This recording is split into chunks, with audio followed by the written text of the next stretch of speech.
قارون کان من قوم موسیٰ فبغى علیہ. قارون کا نام آپ نے سنا ہے نا. قارون کا جرم کیا تھا؟ موسیٰ علیہ السلام پہ زنا کی تہمت لگائی تھی. موسیٰ علیہ السلام اللہ سے روئے تو اللہ نے کہا، اللہ کے سامنے روئے تو اللہ نے کہا زمین کو کہو جو کہے گا وہ کرے گی. تو انہوں نے کہا پکڑو اسے. جب زمین نے پکڑا تو وہ رونے لگا کہ مجھے معافی دے دو. اسے پتا چل گیا میں اب گیا. تو موسیٰ علیہ السلام نے کہا اور پکڑ لو اسے. تو اب وہ منتیں کرتا گیا اور موسیٰ علیہ السلام کہتے گئے اور پکڑو اور پکڑو. وہ سارا زمین میں غائب ہو گیا. تو میرے اللہ نے کہا موسیٰ تیری منتیں کی تو نے معاف نہ کیا، میری عزت کی قسم ایک دفعہ میری منت کرتا میں معاف کر دیتا. وعزتی لو استغاث بی لاغثتہ، میری عزت کی قسم ایک دفعہ مجھ سے معافی مانگتا میں معاف کر دیتا. تو جو قارون جیسے کو معاف کرنے کے لیے انتظار میں ہوگا ایک دفعہ کہہ دے تو ہم تو اللہ کے نبی کی امت ہیں.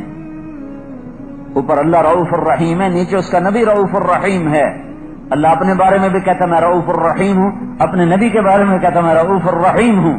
اپنے بارے میں کل کائنات کی بات کرتا ہے تاکہ خالق اور مخلوق میں فرق رہے، اور اپنے نبی کے بارے میں بالمؤمنین کی بات کرتا ہے کہ یہ ایمان والوں کے لیے رؤوف الرحیم ہے. ہمارا تو معاملہ ہی بہت آسان ہے، ادھر توبہ کرو ادھر سارے معاف.